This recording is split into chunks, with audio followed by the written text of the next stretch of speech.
long ball is going to go for a touchdown. The game's over. Webster Slaughter. Metcalf will go for the score.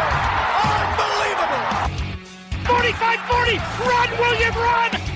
He's got blockers in front. 5. Touchdown. Joshua Cribbs turns disaster into a score.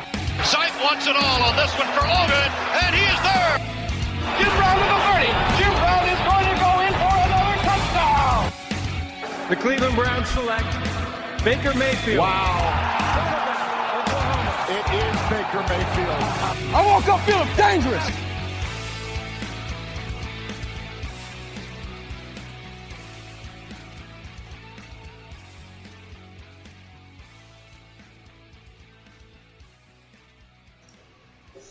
Hello, Cleveland. Welcome to another episode of the 1085 Gridiron Podcast. It is episode number 101. You won't find any Dalmatians on this episode, but, we're here, obviously, to talk Browns, and I can't do this alone. Always joined by my co-host, Jack McCurry of the North Coast Sports. How you doing today, Jack? I'm doing well, but that was a very bad pun on your part. I know. It was terrible. I was trying to find a way to transition out of that horrible pun, but I couldn't find one. Hopefully, our second 100 episodes is getting off to a rocking start after that terrible joke. All right, obviously we're here to talk Browns. We have a lot to discuss as always. There's never an off season when it comes to the NFL, and especially the Cleveland Browns. So let's jump right in this, and we had a nice signing the other day when the Cleveland Browns re-signed left tackle Greg Robinson to a one-year deal. It's worth $7 million as a base. It could be worth up to $9 million with playing incentives. Obviously, if you listened to this podcast recently, I was pretty adamant that the Browns needed to re-sign him or sign somebody else in free agency. I wasn't thrilled with taking somebody in a first rounder or going back into next season with Desmond Harrison as the left tackle. But obviously, Greg Robinson will be back this season. Is this the end all be all for this all season? Do you expect any more moves in terms of maybe drafting somebody to sit behind Greg Robinson, or if Greg Robinson performs at a high level this year, do you expect the Browns to give him a long-term deal after this one? Well, I think essentially looking at it, Robinson aside, it's a prove-it deal. And if he does play well enough, I fully expect that the Browns will open up long-term negotiations with Robinson and his representation.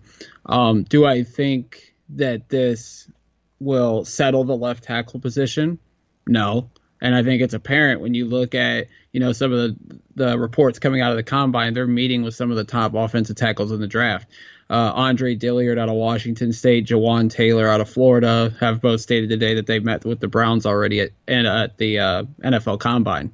So I think that John Dorsey knows that he's got Baker Mayfield.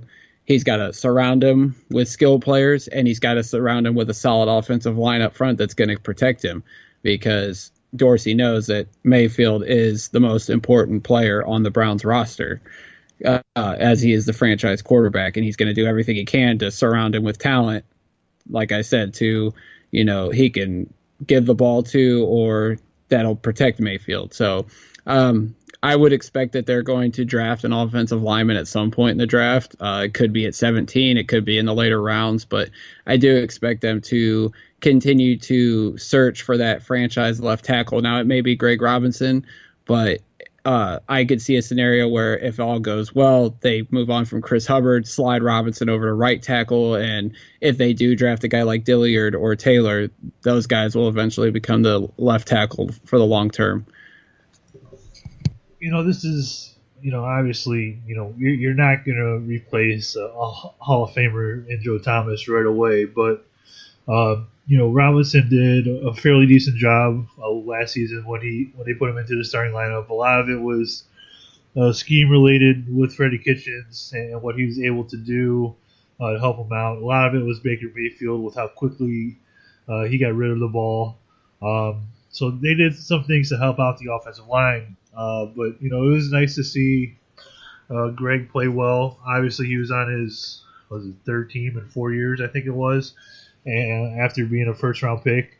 So it was nice to see him bounce back. Hopefully, he could continue to do so. If for some reason they can't, if they don't draft anyone this season, and you head into next offseason with the same question, and say he plays well, now it's going to cost a lot of money to keep him around next offseason. In that case, do you go all in terms of Greg Robinson if he plays very well, or would you just rather them hit the draft in 2020 and just draft a little rookie left tackle and go that way? Well, I think if he plays well, that the Browns are going to give him a long-term contract. He's still only, I think, 26 years old, so there's still a lot of football left in Greg Robinson. So I would think they sign a multi-year deal with him. They move Chris Hubbard and, just to help them financially, because obviously they're going to have to allocate their money to other positions. I think Jack Duffin said that 21% of our cap goes to our offensive line right now. Obviously, Zeitler will come off the books in a couple years, and so will Bitonio and Treader. So I would obviously re-sign Robinson because he's still fairly young, and if he performs up to the level that you would give him a multi-year deal. But I would go towards the draft to find a right tackle then, because if Robinson's performing well enough at left tackle, then you go ahead and find that right tackle. And then you obviously have Corbett, who's going to be on the interior part of the offensive line. So, the future of the offensive line it's in a good spot right now, but I think as we go forward, if Robinson performs well enough, I think the line will be good for the future as well. They'll definitely take a lineman in this draft at some point, maybe even two. My guess would be on day 2 or day 3, like they did last year. This offensive line lacks any kind of depth, I believe. And, if somebody gets hurt, you need to have somebody to get in there. So, and it's also nice to have guys sitting and developing as well. Austin Corbett, he did play a little bit, but obviously they didn't ask him to start any games last year. They got him involved a little bit, but if you're able to draft and develop guys and let them sit for a couple years behind the guys that are already there, like a Greg Robinson, like a Treader, like a Bitonio, and when those guys' contracts are up and you're able to slide the new guys right in there, that's extremely beneficial to this team, and it helps out with the cap situation as well. Keeps those cap numbers low. So there's a lot of benefits to doing that. And, you and I have talked about it a lot, and we talked about it with Steven when he was on. That's why the Steelers are so good, is that they draft and develop guys and across all positions on the football field. That's what they've done for many years, and that's why the Patriots are so good. They're able to do that as well. And if the Browns want to have a long-term success in the NFL in terms of competing for championships, they're going to have to do the same thing, draft and develop guys. And, I think that starts with the offensive line this offseason. And while it is nice to have Greg back, they're obviously going to be looking. Dorsey said today he has to look 3-4 years down the road in terms of free agency and draft and whatnot. They did sign Greg Robinson. However, one of their other free agents, Breshad Perriman, those negotiations aren't exactly going too well. Mr. Drew Rosenhaus seems to want a multi-year deal for Perriman, while the Browns are more on the 1-year prove-it deal, kind of like they did with Greg Robinson. You wrote an article about how this is turning into Terrelle Pryor 2.0 with Breshad Perriman. You want to go ahead and expand on that? Yeah, and credit to Lane Adkins of the Orange and Brown Report. He tweeted it out on Tuesday, and he said Rosenhaus is screwing up another wide receiver client of his. And he expanded on that and said that they offered him a very fair deal, much like they did with Robinson. And yeah, Rosenhaus is playing his game. Everybody remembers 2 years ago, when Terrelle Pryor came off of a 1,000-yard season, Rosenhaus, tried to get 13 to 15 million per season for Pryor after one 1,000-yard season. The Browns were offering him 8.5 million per year. Ultimately, the Browns gave that money to Kenny Britt. We all know how that ended. Terrelle Pryor went to Washington, had an injury-plagued season, was at the Jets last year, was hurt again, and he's currently a free agent. And he was on the Tomahawk podcast during Super Bowl week and said that he wished he would have stayed with Cleveland, but he was given bad advice. And, this is the game Rosenhaus tries to play. He's essentially the Scott Boras of the National Football League when it comes to agents, and he's trying to get the most money and out of his clients, and he's got several clients that are on the Browns roster, and we've dealt with him in the past with Johnny Manziel and Isaiah Crowell, among others. Perriman's good, but I don't see how you can try to get a multi-year contract out of a guy that a year ago was getting cut by Baltimore, and then he only lasted a week in Washington. The Browns utilized him perfectly to his skill set, but in no way should they be trying to give him a multi-year contract. I think a one-year prove-it deal is perfect for him, but, Rosenhaus is trying to play his game, so I wouldn't expect at this point Perriman coming back with the Browns, but, there's still 2 weeks, still free agency, so we'll see how things end up. The only way I would do a multi-year thing, and let me know if you agree with this, is that say he signs for 3 years, $21 million, so to say. And the first year is completely guaranteed, but the next 2 years are not. That way he gets a 3-year deal, and then essentially he has to prove it every year, because if he gets cut, he really doesn't get anything after the season. I mean, that would make sense for the Browns, but I don't know if Rosenhaus would be willing to do something like that.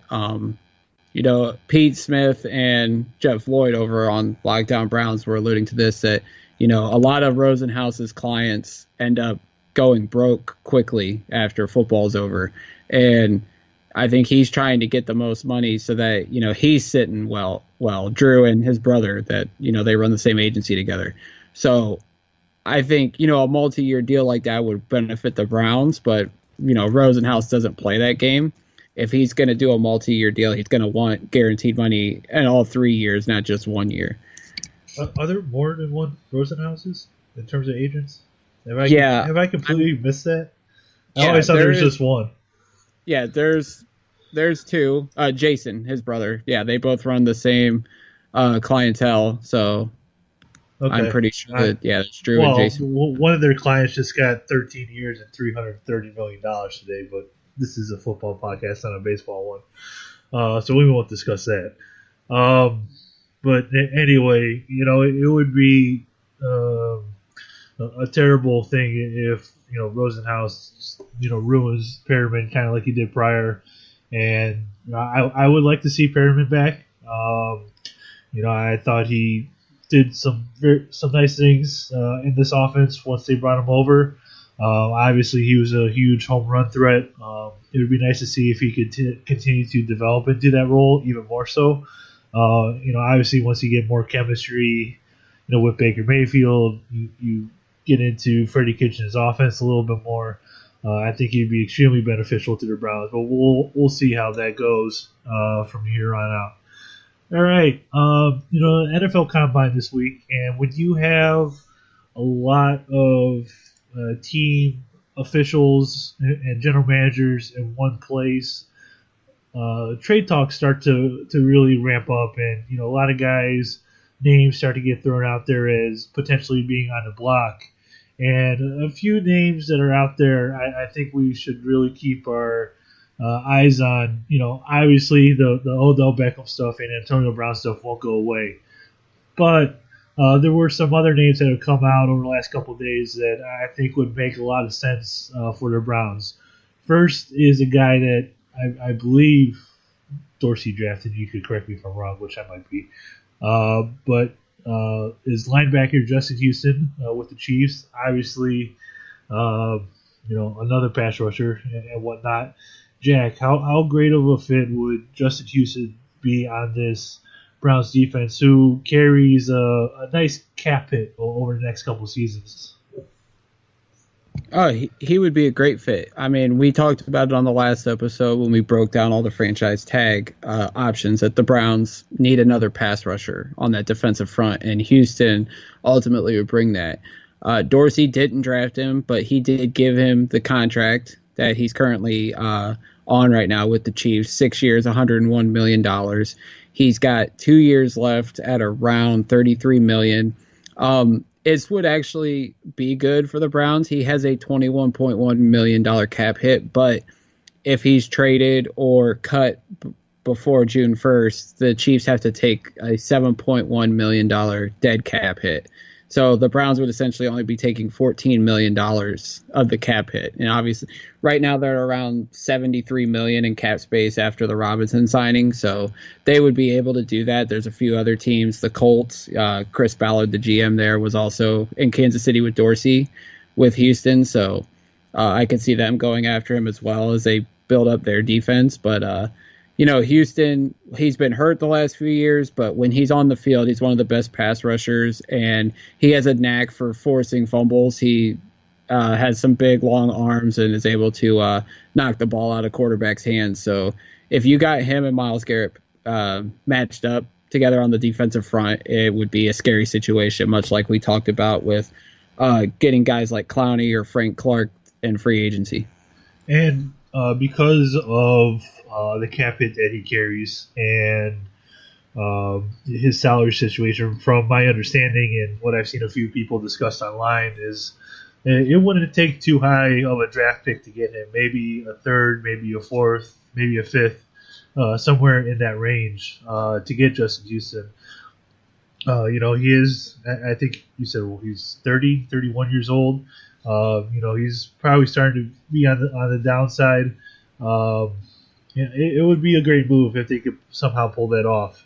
Another guy that was mentioned being on the trade block is that the Eagles are open to moving wide receiver Nelson Agholor. The Eagles' cap situation is not a friendly one, from my understanding, and this could be one of the many moves that they make to maybe try and get younger, try to shed some of the cap hits that they do have. It's probably unlikely that Ronald Darby is going to be back for them as well. But when you look at Nelson Agholor in terms of receiver, over the last couple of seasons, he has about 1,500 yards total. I believe he's on the end of his rookie deal here. And so, Jack, do you think that he could fit in with this wide receiver crew on the Browns that seems to be pretty full nowadays?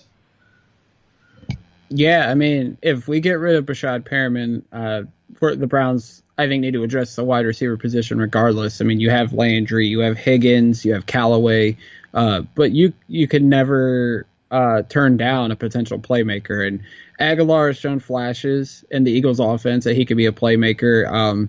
Hasn't really lived up to the hype when he was drafted in the first round back in 2015. He's carrying a $9.3 million cap hit, and obviously, like you said, the Eagles have to make some financial moves. We'll talk about another one here later on in the show, but, Agholor, is he worth that money? Absolutely not. You look at his production, but, Dorsey's taking chances on guys like Demarius Randall's prime example.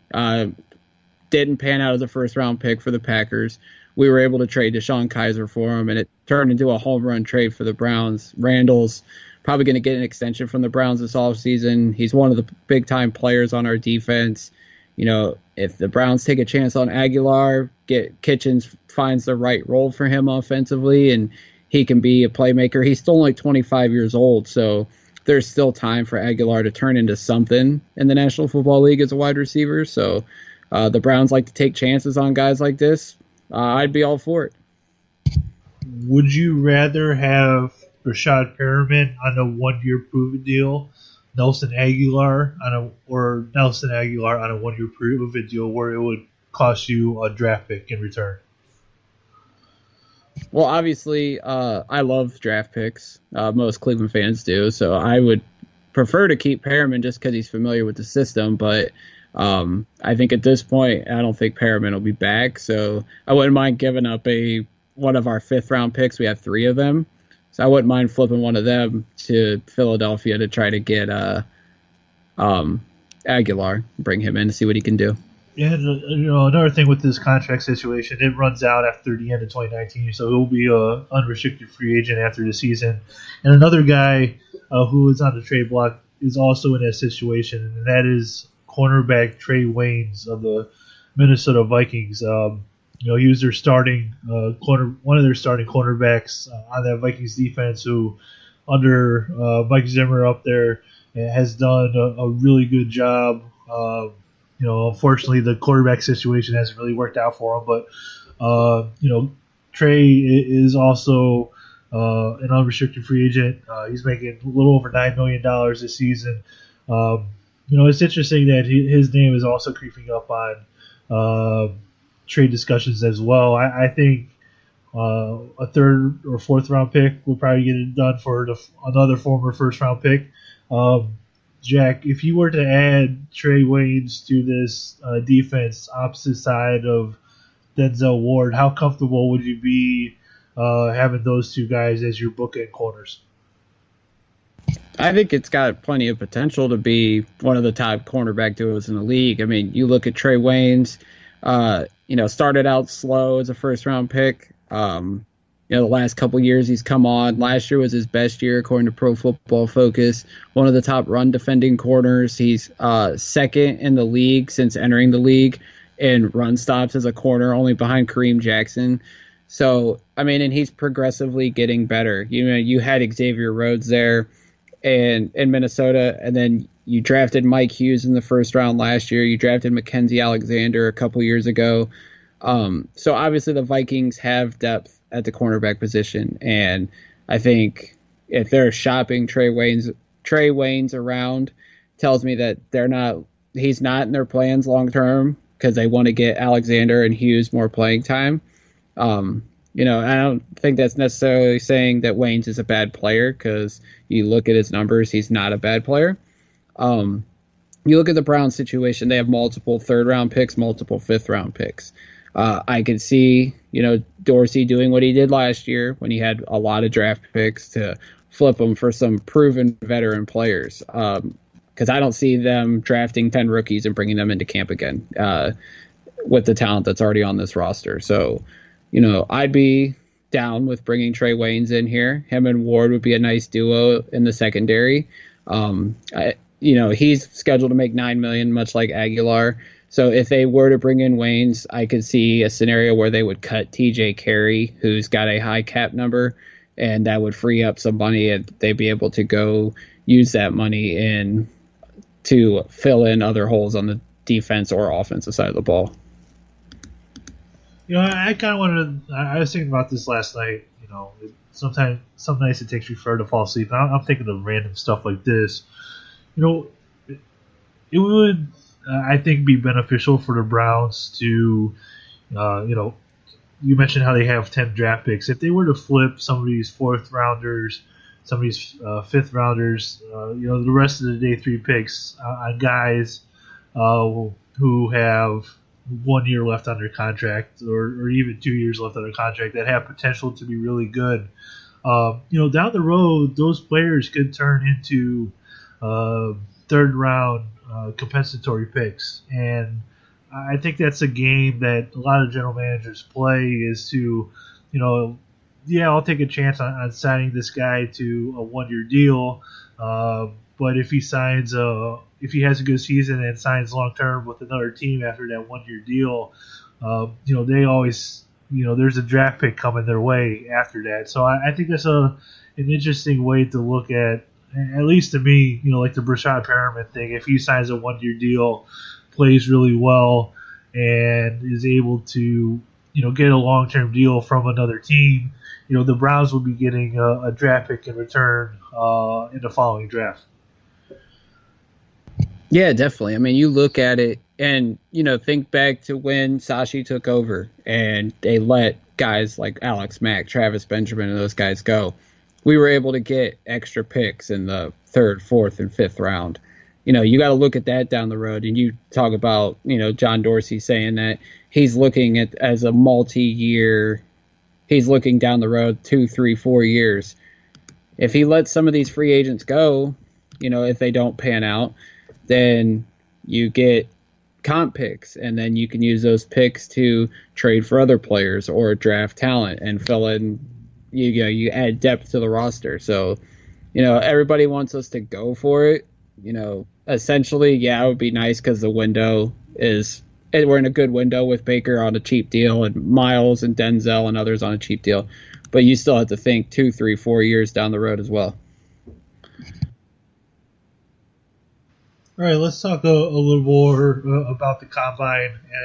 And John Dorsey spoke today, and he really thinks highly of this draft class. He thinks there's a lot of depth on day 2 and day 3. The pass rushing class and the defensive line class really helps that with how many of those guys that there are in this draft. It's also a good cornerback class. It's not a very heavy linebacker class, but the offensive line class also seems to be gaining some steam in terms of quality prospects. As we've talked about Dorsey looking, 2, 3, 4 years down the road, and we kind of talked about earlier with Greg Robinson. Do you expect the Browns to do most of their damage early on in the draft, or do you expect them to do most of their damage day 2 and day 3? I think that, like I said, they have multiple picks in the 3rd and 5th round. I would expect they move some of them in trades, but I would expect that they will add 6 or 7 guys to the roster. You are in a scenario where they could move up to get guys they target, but you've seen last year they got Jannard Avery in the 5th round. They got Callaway in the 4th round. So and Dorsey is a scout. So he's looking at these guys across the board, across the entire draft, and he's going to find guys, and not just him, but Wolf and Highsmith and the rest of the front office. I would expect them to not move like the late round picks. And I would expect that they trust their scouts enough to where if they find a steal in the late rounds, they're going to attack it and try to go get that guy. And hopefully it pans out, much like guys like Avery and Callaway did for him last year. The last thing that John Dorsey talked about was David Njoku, and he really challenged Njoku today in the media to really improve his run blocking. Now, Jake Burns of Brownsville Breakdown said that he definitely improved from year 1 to year 2, and he thinks that what Dorsey said is completely overblown. Is that something? Is that a sentiment that you share as well, that Dorsey is overblowing the run blocking part of David Njoku's skill set? Yeah, maybe Dorsey was, he misspoke and he meant to say that his pass blocking could get better. If you look at the numbers, Njoku made strides as a run blocker, much like Jake alluded to. I think it was either Kitchens or Dorsey, or they both said they want more consistency out of David. And I would agree with that, especially when it comes to pass catching. And obviously he is making strides in all phases of his game, and he's still only 22 years old. But I really wouldn't read too much into it. I know that, some people will say, well, Njoku is probably going to be ticked off. I think he'll just use it as motivation and just keep working harder and try to come out in camp and be the best tight end possible. You look at, he's made incredible strides since he got here 2 years ago. So I would expect 2019 is going to be a big year for Njoku, and he's going to have a major role in this offense. Absolutely. And tight end's another spot that they could go in the first round. There's a lot of good ones at the top of the draft, and that could be an interesting take if they're able to pair a guy with Njoku as well. All right. On our last episode, our 100th episode, we debuted a new segment called 4 Downs, and we have 4 topics. They're not necessarily always going to be Browns related. Sometimes they're not going to be football related, but they're 4 topics that we're going to go through relatively quickly. We're going to do this a little bit different than last week. I'm going to ask Jack a question, and he's going to ask me one based on the topic, and we'll both share our takes on this, and then after that we'll get on out of here. All right, for first down, Jack. Jason Witten signed another contract coming out of retirement with the Dallas Cowboys, so he will be back playing next season for the Cowboys. Now, this obviously leaves a big hole in the Monday Night Football booth on ESPN. Who do you want to see ESPN replace Jason Witten with, and should they replace the entire team over there on Monday Night Football?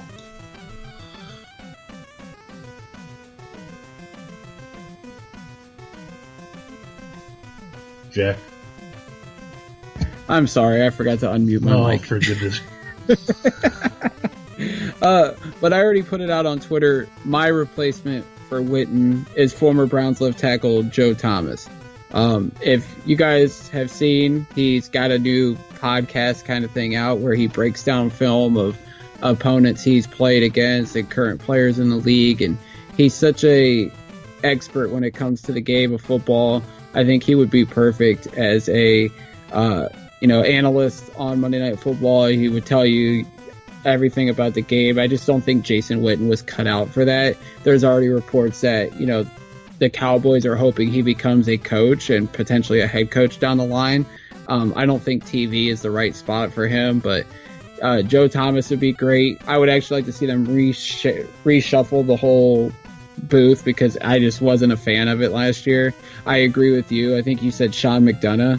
Bring him back in, put Joe Thomas in there, and Nate Burleson. He called some games last year for I think CBS and NFL Network. He was good too, and no offense to Booger McFarland, but I would get him out of there, and hell, put the whole Tomahawk crew together and get Andrew Hawkins on there too. He's really knowledgeable at the game as well, and I like his takes as well. I would like to amend my tweet from earlier when I said Sean McDonough and Joe Thomas. I would like to add one more, and that is Dan Orlovsky, who's become quite the rising star over on ESPN breaking down guys. I would like to see him in that booth as well, make it a 3-man group, and have Joe Thomas and Orlovsky break down the teams and have McDonough actually call the games.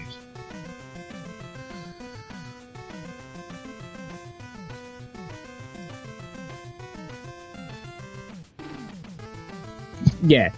Second down. Former Browns quarterback Johnny Manziel was been barred from the CFL after a breach of contract. It's been undisclosed what that was exactly. Anthony, do you think we ever see Johnny Manziel play football again, whether it's in the NFL or in another league? Yeah, he'll get another job. I don't know where it's going to be. Obviously, there's a multitude of choices of where he can go. You have the AFL. I don't think he'll go there. If I had to put money on it, I'll put on the XFL. And on an outside shot, I think the Arena Football League could be pretty interesting. I know that league has kind of been, I won't say dying, but there's been a lacking number of teams in there over the past few seasons, and to revive that league a little bit and get some publicity, I wouldn't be surprised if that would be a landing spot for him. I think that style suits him, and maybe that would be a good place for him instead of the traditional football role. Yeah, that would be interesting, the Arena League with Johnny, but the AAF doesn't make a lot of sense for him right now. They're already 4 games into the season. I think Houston has an XFL team, so it seems like that would be an ideal spot for him. I know Vince McMahon said he wouldn't put players in the league that have had a criminal background, but I think he's opened that up more. I think there was a rumor about Kaepernick to the XFL, so if they got Manziel, obviously he's a big name. He still has a fan base that loves him. There was people paying $100 for his autograph a few weeks ago, so I'm sure Johnny will play American football again. I just don't know where. All right, third down. Kyler Murray, who won the Heisman Trophy this past year in college football, has chosen football over baseball for the moment, and he is participating in the combine this week. But there are certain drills that he is not participating in. Jack, is Kyler hurting or helping himself by not participating in some of these drills and waiting until his pro day at Oklahoma? And I don't think he's helping himself right now. He's actually not doing any of the drills at the combine. He's just doing the interviews, and obviously this morning he did the medical portion of it. He measured in at 5'10", which was a win for him, according to a lot of the national reporters. He weighed in at 207 pounds, which a lot of people think he put that weight on to prove to people that he isn't 185 pounds or whatever he weighed at Oklahoma. Someone was on with Bull and Fox today, I forget the name, but he said that he's hearing that Murray's not doing very well in the interview process right now, and they're saying he's acting really selfish and he's all about himself, and that's not good for him, especially when he's being rumored to even be the number one pick in the draft. And Kyler's been very odd since this whole situation's gone, since he won the Heisman, and then there was the talk of was he going to play football or was he going to play baseball. So it's going to be interesting to see how his situation unfolds as we get closer to the draft. I do think he goes high, but is he going to juggle football and baseball back and forth and hold it over whatever team drafts him? I'm so glad the Browns aren't in this situation, because it seems like Murray is becoming a headache, and that's unfortunate because he's very talented. And, you know, he is also another one of Rosenhaus's clients, and you have to wonder the influences that are going on there. And you know, I think a lot of this is really going to open a door for Dwayne Haskins to be the number one quarterback taken in this draft. As he should be. I mean, Murray's talented, but Haskins is definitely the top quarterback in the draft, in my opinion. All right, let's get to fourth down. The Eagles GM, Howie Roseman, announced on Wednesday that the team is not tagging Nick Foles, as it was previously reported. And now it's opening the door for the Jacksonville Jaguars to be the favorite to sign him. Anthony, are you surprised that the Eagles aren't trying to tag and trade Foles? And do you think the Jaguars are the best spot for him? I don't know if they're the best spot. You know, maybe I don't know what Cincinnati's going to do, but that could be an interesting spot. You also have Ryan Tannehill on the market as well, so or potentially on the market. I don't know if they released him yet. I think they said that they're going to. But it'll be very interesting to see where they go.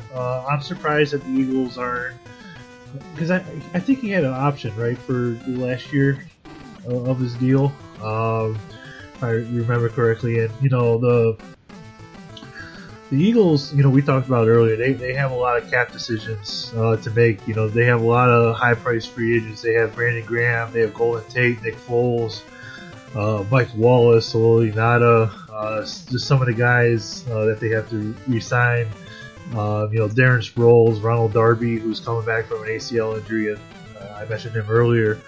You know, it's very interesting to see what the Eagles are going to do, because the last 2 years they've faced injury with Carson Wentz, and I would think that they would want to keep Nick Foles around just in case. And you know, you had some of the Foles magic again this past season towards the end of it when they really needed him. So I would think that they should keep him as a backup quarterback. Maybe they could strike a longer term backup quarterback deal with him. I don't know what that would look for the franchise, but I would think that they should at least re-sign him for the length of Carson Wentz's rookie deal, which would be 3 more seasons after they pick up the team option for the 5th.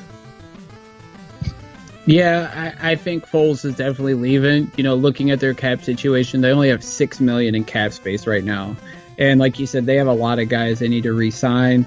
We talked about Agholor. If they cut him right now, they add $9.3 million in cap space. So obviously they have moves that they're going to have to make. They're going to have to try to restructure some guys.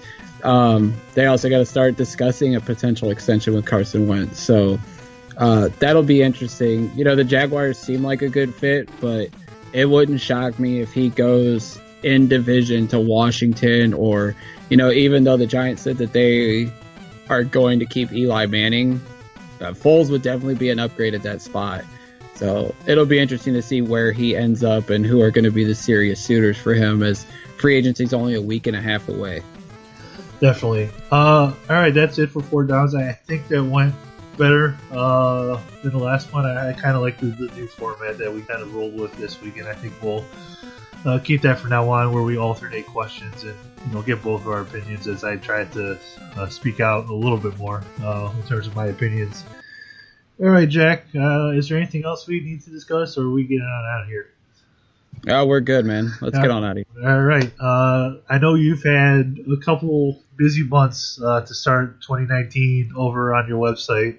You have your views are kind of off the charts, and that's fantastic. You want to tell us what you got going on over there, what you've put out this past week? Yeah, business is booming over at the northcoastsports.com. A guy we had on the show a couple weeks ago, Jack Duffin, has come on as is a Browns contributor at the site. He wrote a great article about Kareem Hunt's contract and why, while he only signed a 1-year deal, we may have him for up to 3 years at a very, very, very cheap deal for Hunt, as talented as he is. So definitely go check that out. I also, like Anthony referenced earlier, I have an article about the whole Perriman situation. And I'll have some stuff out next week about, free agency and potential targets at positions of need for the Browns. So go check out the northcoastsports.com. And as always, follow me on Twitter at JMcCurryCLE. I would imagine that there would have to be a new mock draft coming soon, right? At some point. Yeah, I would think at some point we'll definitely get another one out there. I haven't put one out since after the Super Bowl, so yeah, maybe sometime next week a new mock will be dropped. Yep, and, a lot of draft boards will be updated after the combine and whatnot. You'll get to see where some more projections, guys rising, some guys falling. So it'll be interesting to see how things change based on the combine this week. All right, as always, you can follow me on Twitter at Anthony Joki, Joki. You can follow the podcast on Twitter and on Facebook at 1085 Gridiron. You can find our podcast on any platform that you listen to podcasts on, including Spotify, iHeartRadio, Apple Podcasts, and Google Play. Be sure to subscribe, rate, review our podcast. We absolutely appreciate it. And with all that, as we get on out here, and most importantly, go Browns.